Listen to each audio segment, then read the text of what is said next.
Jo, përshëndet zonja dhe zotrinj, juftoj të na ndiqni, do të ndalemi tek aktualiteti, institucionet e drejtësisë, proceset gjyqësore, po natyrisht një nga proceset më të bujshme gjyqësore të 18-19 muajve të fundit është edhe procesi gjyqësor ndaj ish-presidentit të Republikës, presidenti i Partisë Lirisë Ilir Meta.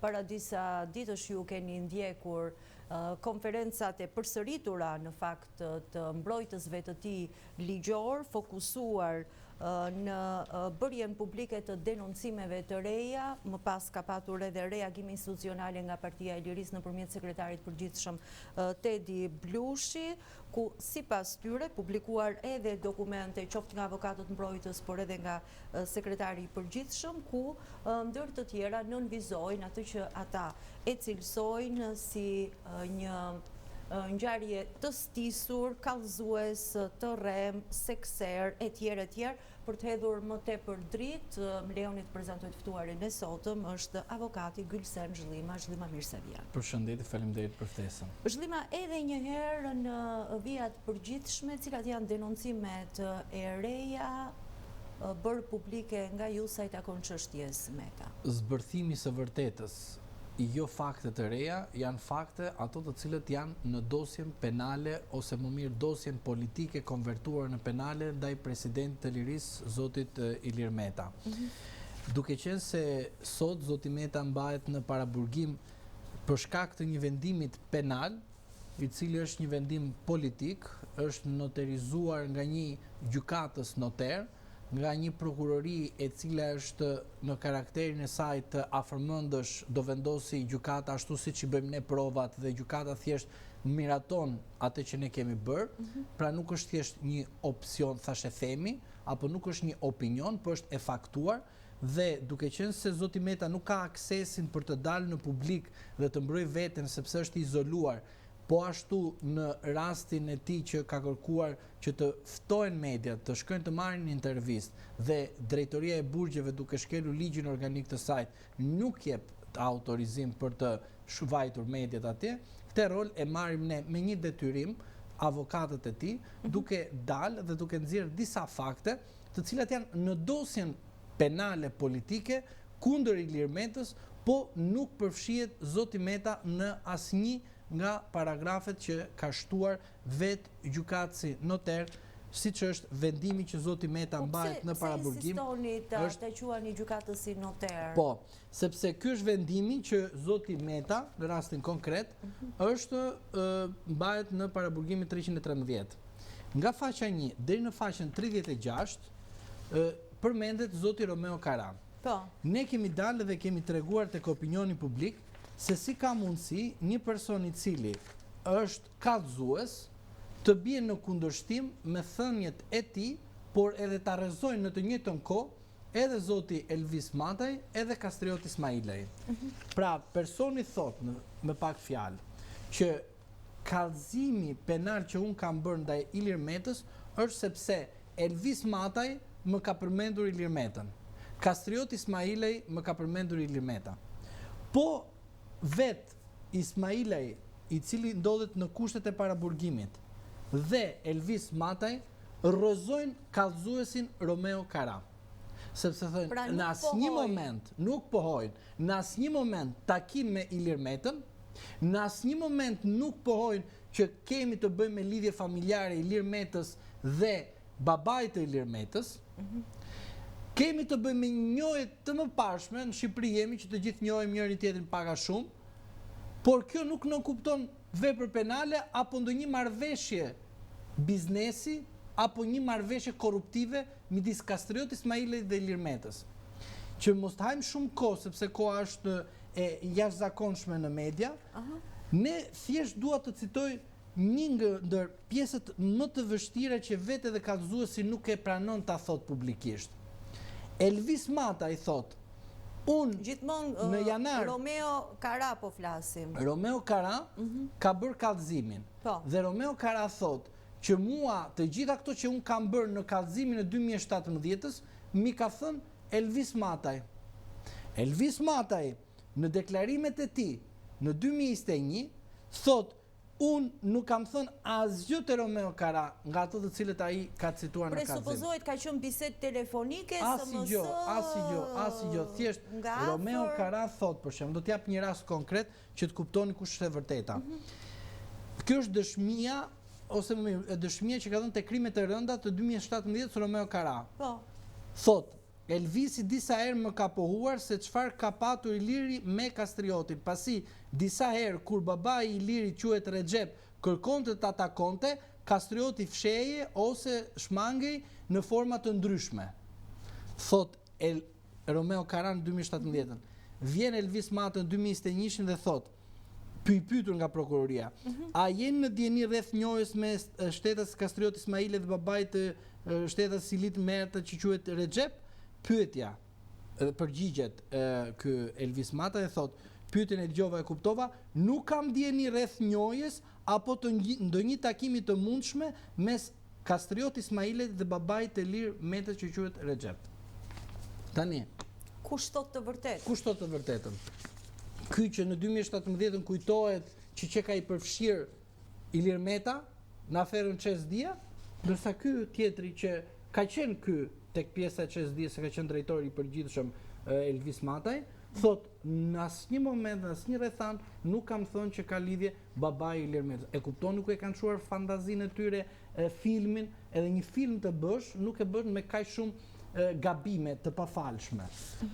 Pastaj shkojmë tek një rast tjetër që është akoma më e çuditshme nga të gjitha këto, që është, do thoja, lajmi, sepse një person i izoluar në burg, sigurisht siç është zoti Kastrioti Ismailej në 2022-shin, mund të shpikte, mund të thoshte, po e njoh Ilir Metën, po un kam biznes me të, po mund të thoshte shumë gjëra. Por ai çfarë thot? Jo thot, unë nuk kam njohje fare me Ilir Metën në aspektin e kësaj lidhje të kësaj kontrate. Me atë nuk kam diskutuar kur për këtë gjë. Po, unë e njoh atë në 1990 në vazhdim. Po kjo nuk më bën mua të më tregoj sepse unë kam njohur këtë person edhe ky për shkak se ka qenë ministër e lidh me rastin e Çesdia. Nuk lidhet fare, sepse thot ai, se më e bukur do jetë e fundit kjo që do jap. Po. Në dëshminë e tij thot, në bisedë thot, Elvis Mataj më kërkoi se nëse doja që ai të deklaronte favor të dia, duhet që unë t'i jepja 750.000 euro për të deklaruar në Vjenë, në gjykatën ekonomike në Vjenë. Ndërhy thot Romeo Kara dhe i thot, kur pala tjetër të ka thënë 500.000, më mirë me këto që po t'jep ky tjetër 500. Pra, e kuptoni në cilën situatë jemi? Pra, situata që kallëzuesi Romeo Kara propozon që të bëhet një marrëdhënie financiare kundër njërës apo palës tjetër. Ne nuk kemi këtu të themi kush ka të drejtë. Po përse kjo gjë duhet të jetë regjistruar edhe tek dosja në gjykatën ekonomike të Vjenës? Pra, do të thotë që kallëzuesi nuk qeka vetëm një dëshmitar apo një kallëzues i cili duhet të thoshte të vërtetën, sa ashtu duhet bie kallëzuesi të vërtetën, por që ka një kallëzues i cili montoka të vërtetën sipas interesit të tij. Se kjo ka diferencë shumë të madhe. Tjetër është të kallëzoj mbi fakte dhe tjetër është të kallëzoj duke montuar faktet. Ka diferencë. Deri këtu ku jemi, avokat, ka ngarkesë penale ndaj zotërisë që ju pretendoni? Kanë kaluar fatet e parashkrimit të veprës penale. Po, kanë kaluar fatet e parashkrimit. Pra, ja është parashkruar vepra penale kallëzimit të rrem. Po ky person del nga mjesi deri ndar në televizor dhe thotë duhet drejtësi dhe drejtësia duhet jepet sepse meriton Ilir Meta burg. Ka thënë diçka tjetër, avokat. Avokatët e Metës thotë po tentojnë të blejnë kohë dhe sipas tij gjykata nuk ka ndërmend ta lehtësoj masën ndaj ish-presidentit. Pra, do të thotë, si po i blini kohën një herë. Çdo të thotë tok fjalëshi po blini kohën. Ne nuk po blejmë kohën se ju jeni avokatët e Metës. Faktet janë këtu. Edhe gjykata e pavarur e paanshme, po ti shikoj vetëm këtu, edhe ti shikoj thjesht dhe vendosi logjikën dhe asnjë emocion, po drejtësinë, e shikon qartësi që kush është kallëzuesi dhe çfarë të vërteta thot kallëzuesi në raport me ato fakte që ai pretendon. Dhe për sa i përket pjesës së kohës, unë do doja shumë që ta shikoja zotin Kara në gjykat dhe të vi të na japi disa shpjegime, sepse nga të gjitha kallëzimi që ai ka bërë, ka bërë një kallëzim ose më mirë, ka dhënë disa dëshmi të cilët bien në kundërshtim me njëra tjetrën. Dhe për sa i përket avokatët dhe gjykatës, duhet ketë parasysh diçka. Gjykata nuk është e pavarur, sepse në rast se do të ishte e pavarur, nuk do të bënte këtë veprim duke marrë një mas sigurie arrest në burg, ku kallëzimi jot është regjistruar në 2018-ën. Është që më përpara, për në 2018-ën. Spaku u formua 2020-ën dhe të paktën në 2022-shin zoti Meta do të ishte bërë model që sapo zbriti nga karrikja ta kishte arrestuar për të ishim kjo drejtësia e pavarur e paanshme që thot kallëzuesi. Sepse dosja Metës ka edhe raste të tjera të pa imagjinueshme, të cilat edhe ju do habiteni në rast se një spak ekziston. Pastaj shkojmë edhe tek një lajm i fundit që do bëhet sot, është kjo pikërisht që vet kallëzuesi nuk e ka parë kur vet ka dëshmuar në gjykatën, pra ka pasur mundësi që të shkonte vazhdimisht te gjykata ekonomike në Vjenë, për gjykatën e arbitrazhit flas, që thot këtu qartazi që nga Elvis Mataj në email drejtuar zyrës avokatijës të Kastrioti Ismailejt. Kastrioti i ka premtuar rishfet dhe pagesa jesek zyrtarëve të lartë në Prag, ish ministri të ekonomisë Dritan Prifti, politikanëve të ndryshme në Shqipëri, antarëve të erës, Rebekës, mua pra Elvis Matajt dhe persona të tjerë. Pra, ku është zoti Meta? Ku është zoti Meta këtu për kallëzuesin e kam fjalën? Sepse ne respektuam kohën që kur jemi në mas sigurie, nuk flasim për kallëzues që mos prishim prova dhe mos cënohet ai. Ne e respektuam këtë gjë. Tani jemi drejt themelit. Tani zotriti do vish në gjykatë dhe na thua. Ti ke pasur dieni në gjykatën e Vjenës. Pse ke pasur dieni? Sepse ti vetë ke deklaruar që unë në 2013-2014 në vazhdim kam qenë vazhdimisht me Kastrioti Ismaile me Elvis Mataj për në gjykatën ekonomike të Vjenës.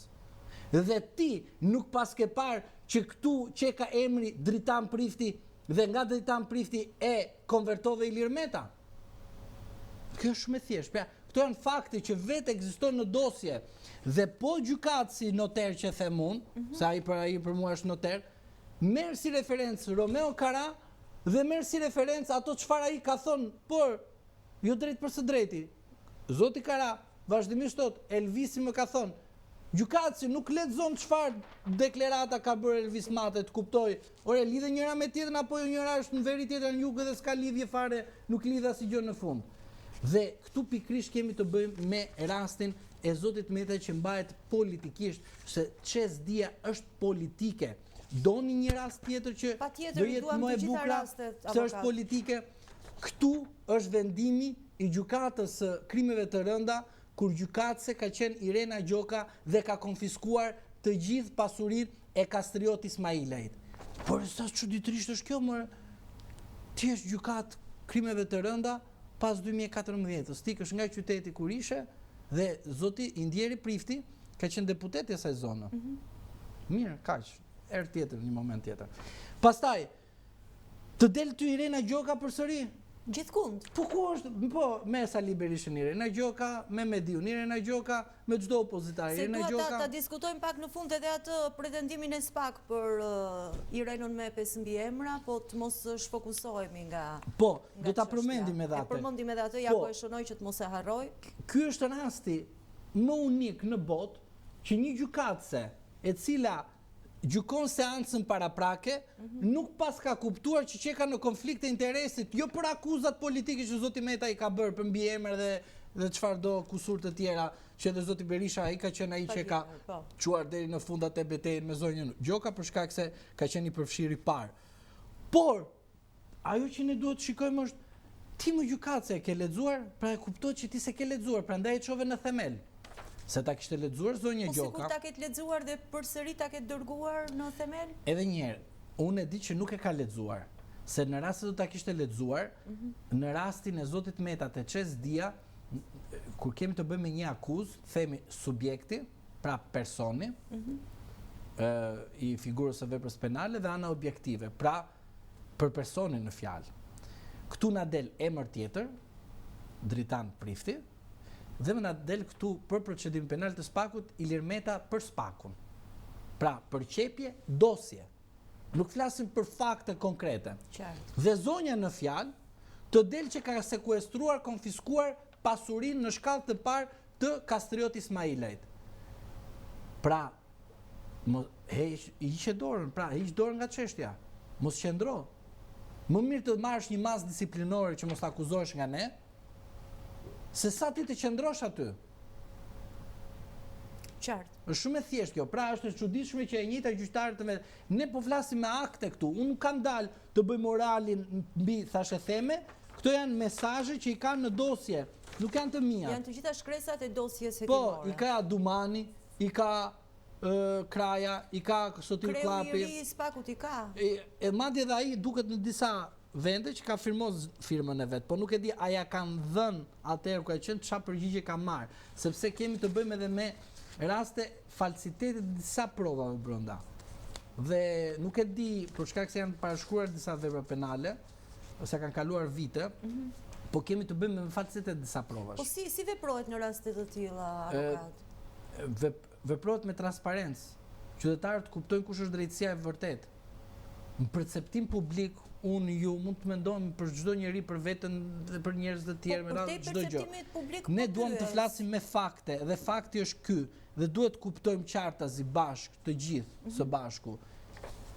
Pse mbahet zoti Meta në burg për çes dian kur ti nuk ke një provë të qartë, të saktë, prova duhet të jetë e saktë.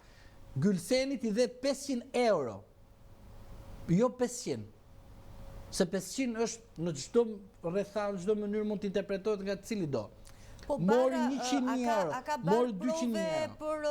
Për kallëzuesin në këtë rast që duhet të vërtetojë çfarë pretendon. Prokuroria le të marrë vazhdimisht zotin Kara në pyetje që kur të shkojë në gjykim të thotë që shiko Romeo Kara na tha këtë dhe ta bëjmë nga proces penal, ta bëjmë një film turk, meksikan, nuk e di, indian, që të jetë e bukur edhe për publikun që të shikojë se si një prokurori e plepave një, që janë plepa 2 për mua, për sy të qytetarëve shqiptar janë të pavarur, nuk shikon se si Elvis Mata thot, në janar të 2005-ës, unë nuk kam më lidhje me Ilir Metën. Dhe vjen kallëzuesi dhe thot, jo, patjetër, derisa ata kanë pas lidhje në janar 2005, është taksative që ato duhet të kenë patjetër njohje të vazhdueshme të mëtejshme dhe kanë bashkëpunuar me njëri tjetrin. Dhe nëse ke njohje patjetër që ka. E di çfarë thot një dokument tjetër që do ta nxjerrim në një moment tjetër. Vëllai i Elvis Matait ka qenë këshilltar para 2009-s me qeverinë Berisha. Tani se di unë. Tani let na e gjejnë ata të cilët mendojnë që Ilir Meta që ka organizatori që s'dije. Avokat, ajo çfarë më bën tjetër përshtypje është që kallëzuesi i rrem thoni juve, Sekseri, pretendon. Unë nuk them Sekseri, edhe njerë, unë them. Ju referova komunikimeve zyrtare të Partisë së Lirisë, sekretari përgjithshëm. E ka thot, mirë, është e drejta e ti të thot, edhe ju keni të drejtën tuaj të në rastin konkret, unë nuk po them asnjë nga ato fjalit. Unë po them paqëndrueshmëri të dëshmive të ti në raport me Kastriot Ismailen dhe Elvis Matajn. Atëherë, po e korrektoj pyetjen, kallëzuesi në këtë rast, ku e di që gjykata nuk do të lehtësoj masën e sigurisë ndaj Ilir Metës? Pra, ai e ka bindje sepse ai e din shumë mirë, sepse e din mënyrën se si gjykojnë prokurorët e gjykatësit. Pse?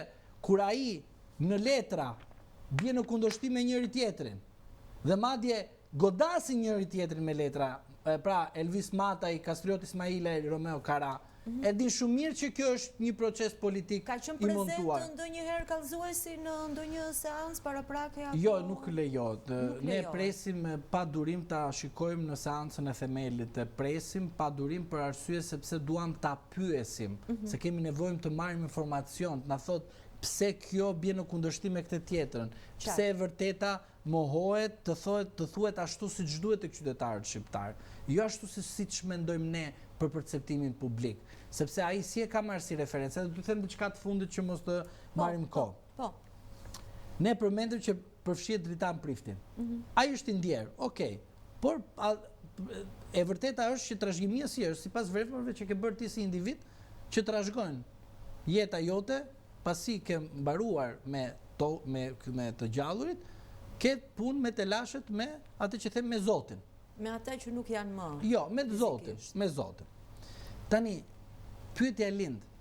Në rast se ky do të ishte gjallë, unë do t'i bëja një pyetje dhe thoja, po mirë, ti pse nxorre një video të montuar ndaj Ilir Metës, dhe nuk nxorre këtë? Që ka Ilir Meta të çesdia, se më e logjikshme që shkatroi totalisht ishte Kastrioti Ismail e Ilir Metaj. Jo video për ato lekët e famshëm që u tha, që ishte gjë tjetër edhe pastaj në fund fare doli gjë tjetër. Po ti të paktën këtë urdhro. Ky ka vjedhur, ky ka abuzuar, ky do të kapë në flagrancë. Pse nuk e nxori Indieri, lind pyetja. Edhe unë them, nuk e nxori sepse pikrisht në letrën që unë e kam këtu nga Elvis Mataj, citohet qartë emri ti, mbiemri ti, cilësia ti dhe jo Ilir Meta. Në rastet këtu do të ishte Ilir Meta, në citimin e letrës këtu, që do të ishte Ilir Meta, po do thoya, më fal, po nuk është e vërtetë, pra unë kam gabuar. Po nuk ke këtu Ilir Meta. Qartë. Zoti Zhllima, sa i takon rrëmbimit të ish presidentit, pra mënyra se si ai u arrestua, mos hetimi i SPAK, ka bërë një tjetër komunikim publik, një tjetër denoncim sekretari përgjithshëm i Partisë së Lirisë Tedi Blushi. Çfarë bëhet me hetimet në lidhje me këtë çështje, pra mënyra se si u arrestua ish presidenti i Republikës Ilir Meta? Kushtet e paraburgimit e gjitha këto? Hetimet besoj se vazhdojnë dhe do jenë si rasti zotit Meta që kallëzimi është bërë në 2017, e regjistroi 2018, mbajtur nga 2018 edhe gjetja e personit në fjalë në 2024, dhe kështu do jetë edhe ai rasti i hetimit përlidhur me pjesën e hetimeve të një prokurorie e cila ka frikë për të kaluar përtej asaj që ne themi dhunës politike, ose më mirë dhunës ose urdhrit politik që merr, sepse do të keni parasysh që edhe prokurorit tona janë të dhunuara politikisht për shkak se edhe familjarët e tyre punojnë në shtet. Që quhet dhunë, nuk quhet drejtësi. Në çdo diskurs ku shkojmë ne jemi këtu. Do të gjej një tjetër në moment të tjetër. Për çdo çështje ne do të përfundojmë këtu. Këtu janë mbaresat e. Dhe në një rast tjetër, ju do të shikoni brenda dosjes së Kastrioti Ismailit në 2015, 16, 17, nga hetimet rezulton emri i zotit Dumani, që ka qenë person që hetonte rastin e Kastrioti Ismailit pjesërisht. Interesante.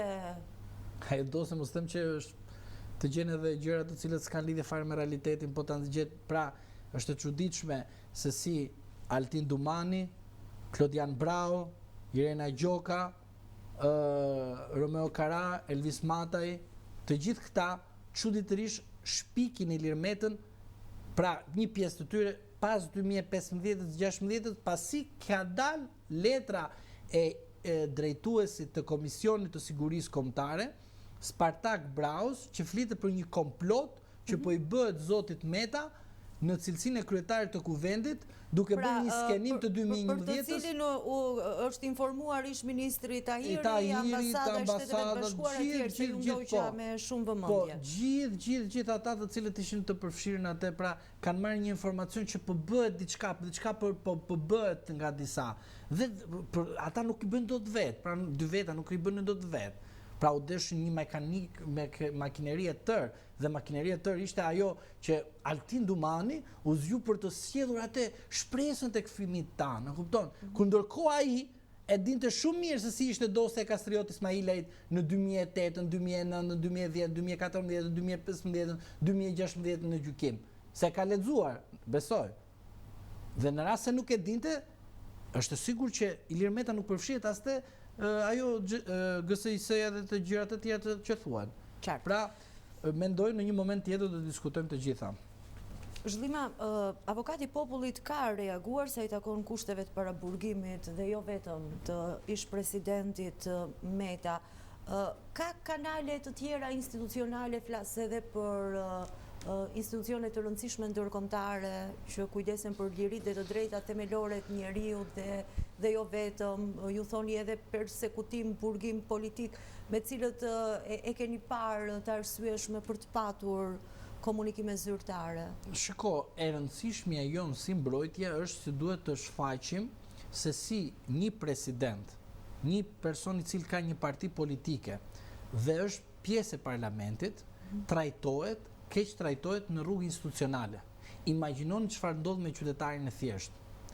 Ne, si mbrojtja, kemi bërë diçka që ta marrim për interesin ton në Gjykatën Europiane të Drejtave të Njerëzit, sepse ti, si mbrojtje, kërkon që të lirosh një person nga burgu. Po. Në rast se ju e keni parë, ne 2-3 herë kemi bërë kërkesë dhe jemi tërhequr. Ekziston një praktikë në Gjykatën Europiane të Drejtave të Njerëzit të një vendimi shumë vite më përpara, shumë vite, Po. që veti Pandeuri, për shkak se nuk kishte avokat, bënte kërkesa, edhe pastaj për shkak të arsyeve u tërhiqte vetë nga kërkesa. Dhe thot Gjykata Europiane të Drejtave të Njerëzit, në rast se ndodh kjo praktik me avokat të zgjedhur apo të emëruar kryesisht nga i Pandeuri, i cili nuk ka mundësi që të ketë akses tek dosja e tij, prokuroria dhe gjykata duhet të zgjohet nga gjumi. Pra, ajo të kuptoj, mos jemi në kushtin që personi duhet ta lirojmë, sepse Neni 262 edhe vius të Kodit të Procedurës Penale thot kryesisht gjykata mund të ndryshojë edhe masën e sigurisë të personit që të cilin mban brenda. Dhe kjo dispozit edhe 260 është futur dhe integruar në mënyrën se si duhet të funksionojë prokuroria. Dhe jo vetëm prokuroria, gjykata, avokati i popullit, të gjithë institucionet që të kuptojnë se si duhet të jepet e drejta dhe e vërteta tek një rast konkret. Prandaj them që disa gjëra të cilët ndodhin shkojnë, për mendimin tim, në disfavor të buxhetit të shtetit. Por këtë gjë ne ja kemi dhënë për të detyrë, jo për të drejtë, për detyrë gjykatësve dhe prokurorëve që të realizojnë detyrat, jo për të bërë statistika. Edhe avokati i popullit ka për të bërë detyrë, jo statistik. Edhe Irena Gjoka ka për të bërë detyrë, jo statistik. Sepse ekziston ligji emocional që kthehet tek ata të cilët kanë abuzuar. E dinit ju që gjykatësit që kanë qenë në këtë vend nuk e dinin kur që sot do ishin një cop avokati. Sot ku i ke nga atje lart poshtë, bam, në sekonda. Po tani, na intereson ligji emocional, po më shumë na intereson ky ligji institucional. Jo, në fakt. brenda ka ligji në vetvete ka emocion, pavarësisht se nuk flet me emër mbi emër apo nuk shprehet, po ka emocion në veten e saj, se janë ligji, çfarë vjen të korrigjoj. Ne kishim kanunet më përpara, kishim zakonet e mira, dhe këto zakone dhe kanune janë integruar në formën e ligjit që krijon disiplinë. Dhe brenda kësaj disipline, në kuptoj që ka një emocion njerëzor, sepse ligji kush i zbaton? Njeriu. Ligji kush i normal? Njeriu. Zhlima, meqense e përmendëm gjatë diskutimit rasti i gjyqtarës me 5 mbiemra edhe lajmi i fundit nga Spaku që kërkon pushimin e çështjes, apo është lajm i rrem ky? Nuk e besoj të jetë i rrem, po edhe sikur të jetë i rrem, mua thjesht më tregon vetëm ky vendim këtu. Vendimi i 2016-s që i njëjti person përfshihet me të njëjtin pothuajse procedim me emra të ndryshëm, po pak a shumë përdorim politik, sepse ky person është i përfshirë dhe te dosja Berisha, edhe te dosja Mediu, edhe te dosja Meta. Me çfarë vendim mund të kërkoj Spak pushimin e çështjes ndaj gjyqtarës? Sepse pas ka një praktik në selinë e Partisë Socialiste dhe për sa i përket po nuk ta, po është partia po patjetër, pse ju çfarë mendoni? Zonja Gjoka çfarë është e pavarur e paanshme, zoti Dumani pavarur e paanshme, kur ta shikoni ju deputet si zoti Ulsi Mani dhe zonja Felaje, po nuk është më çuditshme. Po kur do të bëhet, po jo është ai i zoti i kësaj drejtësie. Prandaj Partia Socialiste kështu operon dhe kështu vepron. Prokurorit kështu kanë qenë atë kohë. Pra, prokurori vendos dhe Kushtituta 1176 në 104 thot qartësi, po prokurori vendosi, nuk ekziston asnjë e drejtë tjetër përveç asaj të prokurorisë. Dhe kështu është pothuajse manuali që zonja Gjoka Ç'thot prokurori bën gjykatës? Po normale, Mirë që ka avokat mbrojtës të paktën Zhllima. Po prandaj ne duhet përpiqemi. Pra, në rast se sot unë nuk do kisha këto dokumenta, nuk do dile do të flisja. E para kjo. E dyta, në rast se unë nuk do kisha këto dokumenta, unë nuk do dile të flisje për zonjën Irena Gjoka. Po ç'a të bëj, flas sepse ajo zonjë e ka bërë vendit vetes vet. Ja ka bërë vetë. Zoti Dumani ja ka bërë vetes. Nuk është se ka detyruar. Në rast se ka detyruar, le të më nxjerrin të kundërtën, që nuk e kanë detyruar dikush dhe mund ta liroj zotin Meta nga burgu. E kam dhe një gjysmë pyetje dhe të lutem sa më shkurt, pse e pengojnë presidentin Meta për dhënë intervista? Sepse drejtori i përgjithshëm i burgjeve nuk krijon infrastrukturë që të futen mediat. Prokuroria ka dhënë autorizim, pra miratim, dhe drejtori i burgjeve nuk e bën këtë veprim. Sepse po mirë, nuk lejon të futen brenda ambienteve të burgut, po mund të realizohet intervista edhe online. Qëllimi ka qenë ky. E arrestojmë në mënyrë kriminale. E fusim brenda, i japim njerëzve të mendojnë që ky pas ka ikur fare, kujdes. Nxjerrim 2-3 lajme sikur ai nuk është mirë në ana shëndetësore dhe kështu nga ana mendore. Ai është shumë mirë, më. Thjesht vetëm po të marrin telefon të hap tani dhe ta dëgjosh. Përveç kësaj, ishte koha e fushatës dhe nuk duhet të dilje. Dhe tani ç'a bën? Duke marrë si kanë të njëjtin taktik për të gjithë, nuk e bën këtë gjë që të tregoj njerëz që shiko ai nuk mund të jetë mirë, ai kupton, ai është në burg, ai kupton, pra ta ulin sa më shumë nivelin e perceptimit të publikut që shiko derisa ai është në burg, është i vetëm, a kupton? Pra të krijojnë një situatë emocionale që të thënë njerëzit ama ajo është ajet brenda tani e kupton situata shëndetësore nuk është mirë. Prandaj nuk lejojnë mediat, sepse në Rusi mediat Navali jepi dhe përgjigje shumë mirë të gazetarët. Mirë, po në Shqipëri pse? E njëjta kovend është edhe në Francë, edhe në Rusi, edhe në Shqipëri. Pse atje jepet intervistë në burg? Si rasti Sarkozy, u fut në burg, doli nga burgu. Qartë. Prandaj unë them që e vërteta është që ne duhet patjetër të shikojmë Zhllima, do të kemi të reja në vazhdim, besoj. Do kemi të reja në vazhdim dhe ju ftojmë të merrni pjesë në çdo seancë gjyqësore kur do të zhvillohet hapja e themelit me dosjen politike ndaj zotit Meta. Do të kenë akses qytetarët? Ne si mbrojtje do bëjmë një goditje institucionale që do kërkojmë që mediat të jenë brenda.